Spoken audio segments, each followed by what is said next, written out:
Bonjour et bienvenue dans cette grande édition inaugurale d'Immédiat.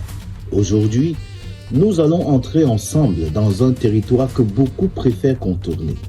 Un territoire où la technologie, la politique, l'économie et le pouvoir se croisent, s'affrontent, s'allient ou se contournent. Un territoire où l'Afrique cherche encore sa voie, mais où chaque jour, elle affirme un peu plus son droit d'exister, à innover, à décider pour elle-même. Bienvenue dans l'ère où la technologie ne se contente plus de faciliter la vie. Elle révèle, elle explose, elle bouscule. Et ce que nous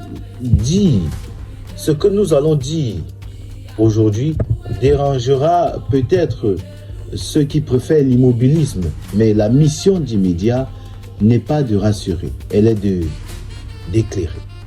Pendant longtemps, les récits dominants ont présenté l'Afrique comme un continent en attente d'investissement, en attente de développement, en attente de solutions venues d'ailleurs.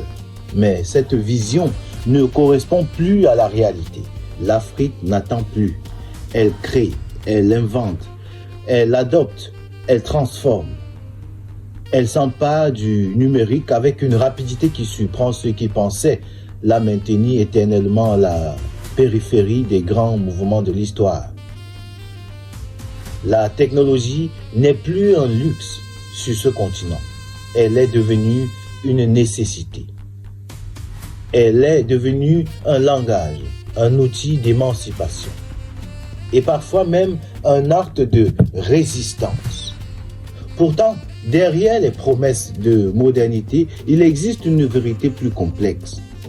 Une vérité moins confortable. Une vérité que peu de médias prennent le temps d'expliquer, d'explorer. La technologie peut libérer, mais elle peut aussi enfermer. Elle peut élever, mais elle peut aussi manipuler.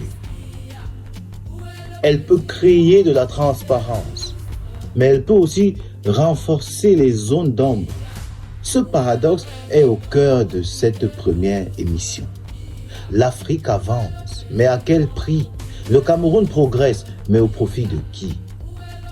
Les innovations se multiplient, mais qui en contrôle réellement les leviers? Pour comprendre comment la technologie réinvente l'Afrique, il faut regarder ce qui se passe derrière les slogans, derrière les conférences, derrière les partenariats, derrière les discours officiels. Et c'est exactement ce que nous allons faire. L'Afrique comme un continent numérique en pleine mutation. Aujourd'hui, plus de 800 millions d'Africains possèdent un téléphone mobile. Plus de la moitié d'entre eux utilisent Internet, souvent uniquement via leur smartphone. Dans les rues de Douala, Yaoundé, Abidjan, Kigali, Nairobi, Lagos, Johannesburg, le smartphone est devenu l'objet principal de la vie quotidienne. Il remplace l'ordinateur. Il remplace parfois la télévision. Il remplace même les services publics absents. Il devient le bureau du commerçant, la salle de classe de l'étudiant, le studio du créateur, la banque du citoyen et la scène politique de l'activiste. Cette option massive du numérique crée une dynamique unique. C'est une adoption qui multiplie les potentiels. Elle ne suit pas le modèle européen ou asiatique. Elle invente son propre modèle. Et ce modèle échappe souvent aux autorités. Dans beaucoup de pays africains, les gouvernements ne sont pas les moteurs de la digitalisation. Ce sont les populations, ce sont les jeunes, ce sont les petites entreprises, ce sont les diasporas. La technologie, pour la première fois, avance plus vite que l'État. Cette situation crée une tension nouvelle, une tension entre une population qui se digitalise à vitesse exceptionnelle et des gouvernements qui souvent cherchent à ralentir, à contrôler, à filtrer, à surveiller. Mais pourquoi? Parce que la technologie redistribue le pouvoir. Lorsqu'un citoyen peut filmer une injustice, la publier, la rendre virale, la commenter, la partager, la rappeler, l'archiver, il modifie un rapport historique. Un rapport qui n'a jamais été conçu pour cela. Le Cameroun est un parfait exemple de cette contradiction. D'un côté, une population jeune, innovante, inventive, connectée, créative, exigeante, ambitieuse. De l'autre, un système institutionnel lourd, opaque, parfois méfiant, parfois hostile aux transformations rapides. D'un côté, l'innovation, de l'autre, l'immobilisme. Et entre les deux, un fossé qui ne cesse de s'élargir. Internet est cher. L'électricité est instable. Les infrastructures sont insuffisantes. Les zones rurales sont abandonnées. Les réseaux publics ne couvrent pas tout le territoire. Les universités manquent de matériel. Les startups manquent de financement. Et pourtant, malgré tout cela, le Cameroun avance. Grâce aux jeunes. Pas grâce au système. Grâce aux créateurs. Pas grâce aux institutions. Grâce aux initiatives privées. Pas grâce aux politiques visionnaires. C'est ce paradoxe qui nous intéresse. Comment un pays peut-il afficher un tel potentiel tout en maintenant une telle fragilité numérique? Comment expliquer que l'innovation soit portée par la base alors que les décisions stratégiques sont prises en haut, souvent sans vision globale? La réponse est simple. La technologie n'est pas neutre et au Cameroun, elle est profondément politique. Parlons maintenant d'un sujet que beaucoup évitent, les élections. Dans n'importe quel pays moderne, la technologie joue un rôle central dans le processus électoral. Elle garantit la transparence, la traçabilité, la circulation de l'information, l'auditabilité des résultats. Mais au Cameroun, le numérique est souvent perçu comme une menace à contenir plutôt qu'un outil à améliorer. Les votes restent largement manuels. Les listes électorales sont difficiles à consulter. Les résultats sont proclamés de manière centralisée, parfois tardive, souvent contestée. Les procès-verbaux ne sont pas publiés systématiquement. Les données ne sont pas accessibles. Les observateurs indépendants manquent d'outils de résultats. La confiance est faible. Et lorsque la confiance est faible, chaque élection devient un terrain de suspicion. Pourtant, le Cameroun pourrait faire mieux. Des solutions existent. Beaucoup sont déjà utilisées par ailleurs, dans d'autres pays. Système de vérification numérique, publication en temps réel des résultats par bureau de vote, plateforme de transparence observateurs connectés, intelligence artificielle pour analyser les anomalies, outils de cartographie électorale. Mais ces innovations ne sont pas prioritaires. Elles ne sont même pas envisagées sérieusement. Mais pourquoi? Parce que la transparence, lorsqu'elle n'est pas contrôlée par ceux qui dirigent, devient un danger pour eux. Elle dévoile, elle expose, elle dérange. La technologie pourrait rendre les élections camerounaises plus fiables, plus crédibles, plus accessibles. Mais elle pourrait aussi réduire la marge de manœuvre de ceux qui profitent des zones d'ombre. Et c'est pour cela que le numérique devient un champ de bataille politique. Les réseaux sociaux, eux, jouent un rôle crucial. Ce sont eux qui documentent, qui filment, qui dénoncent. Ce sont eux qui deviennent les premiers observateurs citoyens. Dans certains pays, les citoyens photographient les résultats affichés devant les bureaux de vote. Ils les publient, ils les comparent, ils créent une archive publique qui peut contredire les chiffres officiels. Ce phénomène est redouté. Et chaque fois qu'une population s'organise numériquement, un pouvoir politique qui n'est pas préparé se sent menacé. Le numérique a libéré la parole, mais il a aussi donné naissance à de nouveaux outils de contrôle.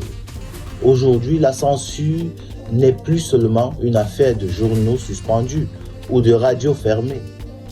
Elle prend la forme de coupures d'Internet, de filtrage, d'algorithmes, de lois ambiguës, de surveillance silencieuse. Au Cameroun, des coupures d'Internet ont déjà été utilisées comme arme politique. Dans certaines régions, des millions de citoyens ont été coupés du monde pendant des mois, officiellement pour des raisons de sécurité, officieusement pour des raisons de contrôle. Car lorsque l'information circule, il devient plus difficile de contrôler le récit. La surveillance numérique n'est pas toujours visible. Elle passe par des logiciels, par des interceptions, par des partenariats avec des entreprises étrangères, par des technologies achetées discrètement. Les États africains ne fabriquent pas ces outils. Ils les importent. Et ceux qui les vendent savent très bien à quoi ils serviront. La censure moderne n'est pas brutale, elle est subtile, elle ralentit, elle perturbe, elle sélectionne, elle oriente, elle rend certains contenus visibles, elle rend d'autres invisibles. Elle surveille les conversations, elle contrôle les hashtags, elle analyse les tendances, elle se présente toujours comme une mesure de sécurité. La technologie est devenue un marché gigantesque. Infrastructure Internet, fibre optique, centre de données, matériel informatique, cybersécurité, logiciel de gestion publique, caméras de surveillance, plateforme digitale. Derrière chacun de ces contrats se cachent des millions, parfois des milliards. Et là où il y a de l'argent, il y a des opportunités. Des opportunités pour certains.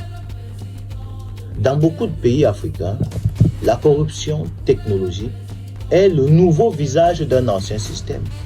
Des contrats attribués sans appel d'offres, des équipements achetés à des prix exorbitants, des plateformes publiques qui ne fonctionnent jamais vraiment, des logiciels payés mais jamais livrés, des infrastructures inutiles mais facturées, le tout sous couvert de modernisation. Les entreprises étrangères le savent, elles profitent de l'opacité, elles surfacturent, elles fournissent des technologies dépassées, elles imposent des solutions fermées, impossibles à auditer.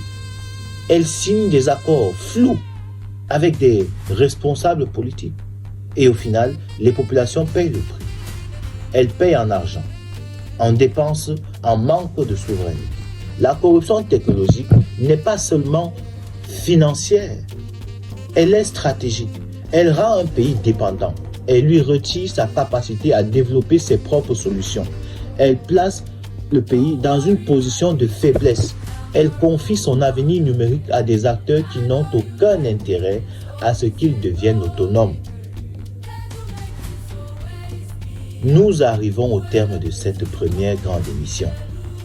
Ce que nous avons décrit aujourd'hui n'est pas un constat pessimiste, c'est un appel à la lucidité, un appel à la maturité, un appel au courage.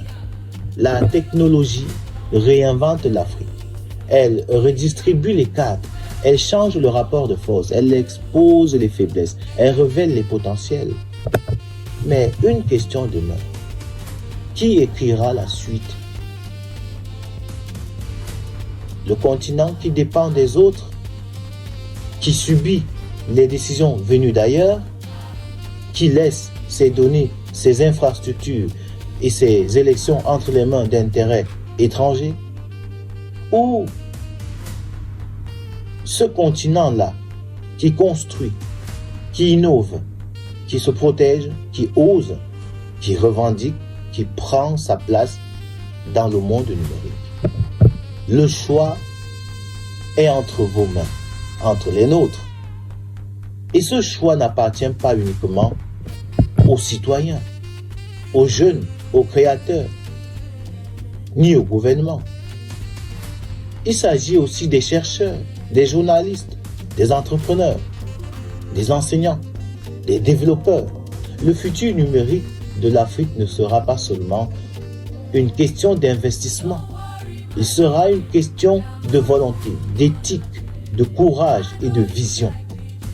La révolution numérique africaine est en marche. Elle ne demande pas la permission. Elle n'attend pas le feu vert. Elle avance, elle progresse, elle dérange. Elle inspire. Elle inquiète certains. Elle donne de l'espoir à beaucoup. Je vous dis une fois de plus, bienvenue dans Immédiat. La vérité, c'est que l'Afrique se réinvente. Le Cameroun aussi se réinvente. Mais cette fois, personne ne pourra arrêter ce mouvement. Ni les coupures d'Internet, ni la censure, ni les lenteurs administratives, ni les accords obscurs, ni les systèmes qui refusent le changement. Car lorsqu'un peuple comprend le pouvoir du numérique, il devient impossible de l'enfermer dans le passé. Merci d'avoir suivi cette édition. L'histoire continue et nous serons là pour la raconter. À bientôt.